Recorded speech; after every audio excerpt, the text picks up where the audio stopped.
ఓబీసీల పోరుబాట పుస్తక రచయిత పి నరహరి పృథ్వీరాజ్ సింగ్ పుస్తక ఆవిష్కరణ సభలో పాల్గొన్న ఈటెల రాజేందర్, మహేష్ కుమార్ గౌడ్తో పాటు తెలంగాణ రాష్ట్ర బీసీ ఐక్య వేదిక అధ్యక్షులు బేరి రామచంద్ర యాదవ్ బృందం నాంపల్లి నందమూరి తారక రామారావు ఆడిటోరియం తెలుగు విశ్వవిద్యాలయంలో బీసీల పోరుబాట పుస్తక ఆవిష్కరణ జరిగింది. ఐఏఎస్ అధికారి పరికిపండ్ల నరహరి పృథ్వీరాజ్ బీసీల పోరుబాట పుస్తకాన్ని రచించడం జరిగింది. పుస్తక ఆవిష్కరణ తెలుగు విశ్వవిద్యాలయంలో జరిగిన ఈ సమావేశానికి అన్ని పార్టీలు, ముఖ్యంగా బీసీ సామాజిక వర్గాల నాయకులు ఆహ్వానం మేరకు పాల్గొనడం జరిగింది.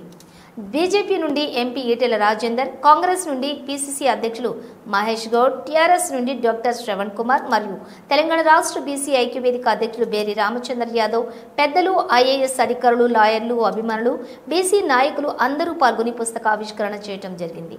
మొదటిగా స్వాగత ఉపన్యాసంలో బీసీ ప్రముఖులు కృష్ణమూర్తి స్వాగతం పలుకుతూ బీసీలకు రాజ్యాధికారమే ముఖ్యమని, ఐక్యమత్యంగా 2029లో జరిగే ఎన్నికల్లో బీసీ ముఖ్యమంత్రి కావటానికి అందరూ ఏకం కావాలని, అదే ఉద్దేశంతో శ్రీ నరహరి బీసీల పోరుబాట పుస్తకం రచించడం జరిగింది. అందుకుగాను అధికారం సాధిద్దామని, పోరుబాటలో అందరూ ఏకమై పోరాడదామని పిలుపునిచ్చారు. పుస్తక రచయిత ఐఏఎస్ సీనియర్ అధికారి నరహరి బీసీలు ఏం సాధిస్తారని, తదనంతరం శ్రీ నరహరి ఐఏఎస్ మాట్లాడుతూ బీసీ నాయకులు, కార్యకర్తలు తప్పక ఈ పుస్తకం చదివిద్దాం. బీసీల రాజకీయ, సాంఘిక, సామాజిక, ఆర్థిక, రాజకీయ న్యాయం కోసం పోరాటమే ముఖ్యమని బీసీల అందరికీ పిలుపునిచ్చారు.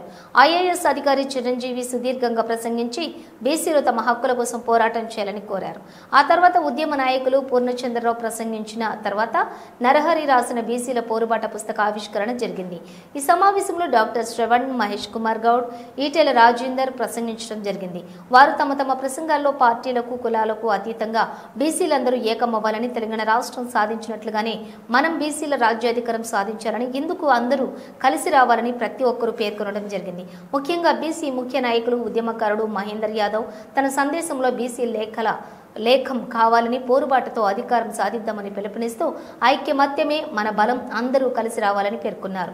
తెలంగాణ రాష్ట్ర ఐక్య వేదిక అధ్యక్షులు బేరి రామచంద్ర యాదవ్ తన ప్రసంగంలో బీసీ సంఘాలు, బీసీ కులానికి ఎన్ని సంఘాలు ఉన్నా అందరూ కలిసి రావాలని, మనం ఐకమత్యంతో పోరాటం చేయాలని, ఉద్యమ బాటనే మనకు ముఖ్యమని, బీసీలందరికీ దారి చూపుతున్న మన ఐఏఎస్ అధికారి నరహరి పృథ్వీ సింగ్ రాసిన ఓబీసీ పోరుబాట మనకు మార్గదర్శకమని, పోరాడి న్యాయమైన మన ఆర్థిక, రాజకీయ, సామాజిక అన్నింటా న్యాయం జరిగే వరకు కూడా పోరాటం చేద్దామని, ఇందులో కార్యకర్తలు, బీసీ నాయకులు, బీసీలందరూ ఏకమై అధికారం వచ్చే వరకు ఉద్యమం చేద్దామని, అడుక్కుంటే అధికారం మనకు ఎవరు ఇవ్వరని, మన ఓట్లు మనం వేసుకుంటే బీసీలు అదే అధికారం వస్తుందని, అదే రాజ్యాధికారమని బీసీలందరికీ పిలుపునిచ్చారు. కాంగ్రెస్ పార్టీ 42% స్థానిక ఎన్నికల్లో తప్పక రిజర్వేషన్ ఇవ్వాలని, ఇది రాష్ట్రానికి సంబంధించినటువంటి అంశమని కాంగ్రెస్ పార్టీకి హెచ్చరిస్తూ డిమాండ్ చేయడం జరిగింది.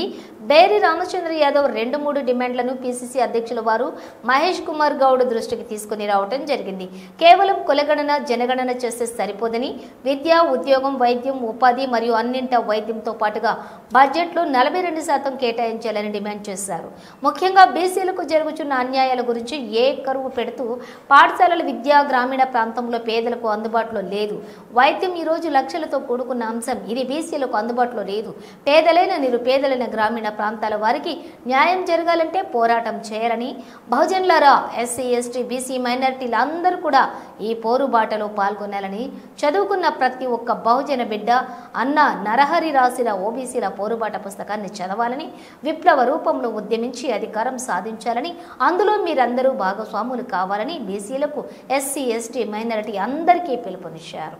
ఈ సమావేశంలో యూనివర్సిటీ ప్రొఫెసర్లు, మేధావులు, అడ్వకేట్, రాజకీయ నాయకులైన ఈటెల రాజేందర్, శ్రవణ్ కుమార్, ప్రముఖ నాయకుడు పీసీసీ అధ్యక్షులు మహేష్ కుమార్ గౌడ్, పృథ్వీరాజ్, ముఖ్య నాయకులు మహేందర్ యాదవ్, తెలంగాణ రాష్ట్ర బీసీ ఐక్య వేదిక అధ్యక్షులు బేరి రామచంద్ర యాదవ్, బీసీ ఫెడరేషన్ అధ్యక్షులు ఆర్కే సాయన్న ముదిరాజ్, వనపర్తి జిల్లా గొర్రెల మేకల సహకార సంఘం అధ్యక్షులు మధు యాదవ్, మురళీధర్ దేశపాండే యాదవ్, హక్కుల పోరాట సమితి రాష్ట్ర ఉపాధ్యక్షురాలు లక్ష్మీ యాదవ్, బెంగళూరు బీసీ నాయకులు లక్ష్మణ్ యాదవ్, బేరి చంద్రశేఖర్ యాదవ్, అనేక మంది పెద్దలు, అభిమానులు, కార్యకర్తలు పాల్గొని విజయవంతం చేయడం జరిగింది.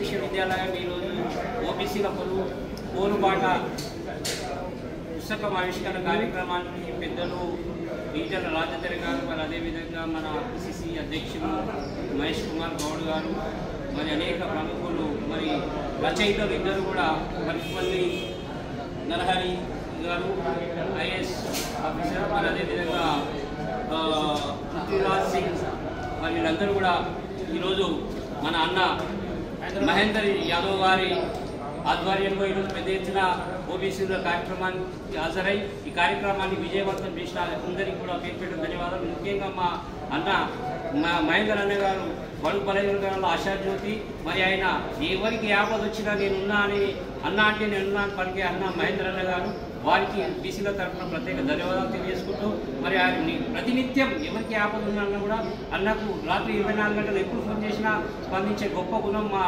మహేందర్ యాదవ్ అన్నగారు. మరి వారికి కూడా బీసీల ఒక ఆశాజ్యోతి, మరి బీసీల ఎదుగుదల కోసం అనేక రకాల కృషి చేస్తున్నటువంటి మరి నరహరి సార్ గారికి, మరి పృథ్వీరాజ్ సింగ్ గారికి, మరి ఇక్కడ వచ్చిన ప్రజాప్రతినిధులందరికీ, బీసీ సోదరులందరికీ మీరు ధన్యవాదాలు తెలుస్తూ, రాబోయేది బీసీల రాజ్యమే కాబట్టి బీసీలంతా ఏకమవుదాం, రాజ్యాధికారం తీసుకొద్దాం. జై బీసీ, బీసీల ఐక్యత, బీసీల ఐక్యత, జై బీసీ.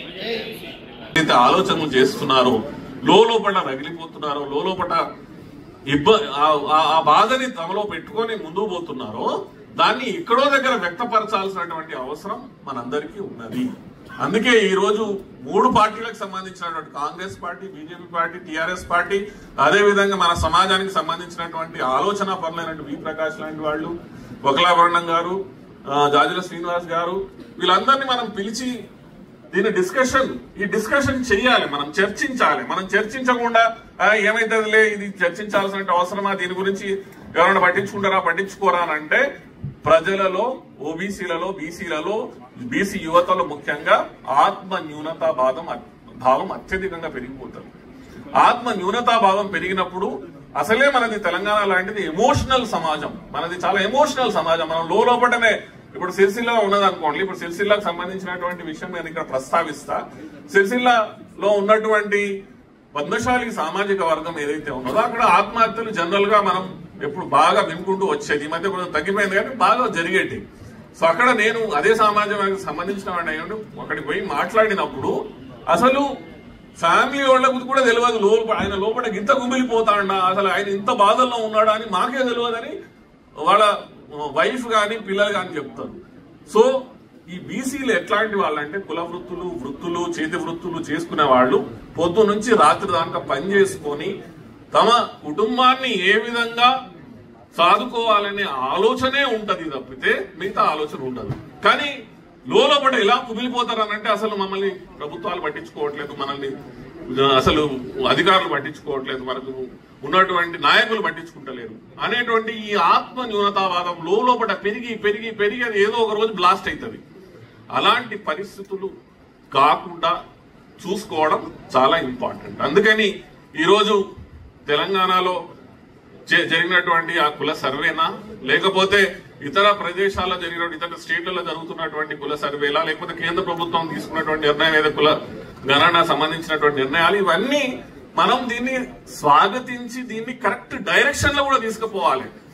ఇది చాలా మందికి ఏమనిపిస్తుంది అంటే ఇవాళ కులగణన జరుగుతుంది, రేపు కులగణన జరిగినాక వెంటనే మొత్తం 50% ఉన్న రిజర్వేషన్ తీసుకుపోయి 65% చేస్తారు, 70% చేస్తారు. అసలు జనరల్ కాస్ట్ వాళ్ళు ఈ దేశంలో ఉండాలా లేదా అనేటువంటి అపోహలు, అనవసరమైనటువంటి మాటలు సృష్టించడం కూడా జరుగుతూ ఉన్నది. అందుకని సమాజానికి కరెక్ట్ డైరెక్షన్ చెప్పడం కూడా అవసరం. ఎందుకంటే మీరు స్పేస్ ఇస్తారా, స్పేస్ గుంజుకోవడం జరుగుతుందా, స్పేస్ లాక్కోవడం జరుగుతుందా, ఆ స్పేస్ ని ఇంకెవరన్నా వచ్చి ఆక్యుపై చేసుకోవడం జరుగుతుందా, ఇవన్నింటి మధ్యలో ఎక్కడో దగ్గర చర్చలు జరగాల్సినటువంటి అవసరం ఉన్నది. కాబట్టి ఆ దిశలో ఈ పుస్తక ఆలోచన రావడం, దీని గురించి ప్రయత్నాలు చేసి దీంట్లో ఉన్న సబ్జెక్ట్ ని దీంట్లో దింపడం జరిగింది. కాబట్టి మీరందరూ దీన్ని స్వాగతిస్తారని ఆలోచిస్తూ, ముఖ్యంగా ఎవరైతే మన ప్రభుత్వాలలో ఉన్నటువంటి ముఖ్యులు ఉన్నారో వాళ్ళ దృష్టికి తీసుకెళ్లాల్సిన అవసరం చాలా ఇంపార్టెంట్ గా ఉన్నది. ఎందుకంటే నిర్ణయాలు తీసుకుంటారు, రేపు కమిషన్లు వేసి ఇతర రకాలుగా నిర్ణయాలు తీసుకునే దగ్గర వాటి కరెక్ట్ వ్యక్తుల దగ్గర దృష్టికి తీసుకెళ్తారనే ఉద్దేశంతో మనం అందరినీ పిలిచి దీన్ని డిస్కషన్ చేయడం జరుగుతా ఉంది. మీరందరూ ఈ రోజు ఈ కార్యక్రమానికి వచ్చి ఈ కార్యక్రమాన్ని పాల్గొని దీన్ని విజయవంతం చేయడానికి ప్రయత్నించినందుకు మీ అందరికీ పేరు పేరున ధన్యవాదాలతో, ముఖ్యంగా స్టేజ్ పైనటువంటి పెద్దలందరూ చాలా మంది ఇక్కడికి వచ్చినారు. మీ అందరికి మరొక్కసారి ధన్యవాదాలు తెలియజేసుకుంటూ జై భీమ్, జై ఫూలే.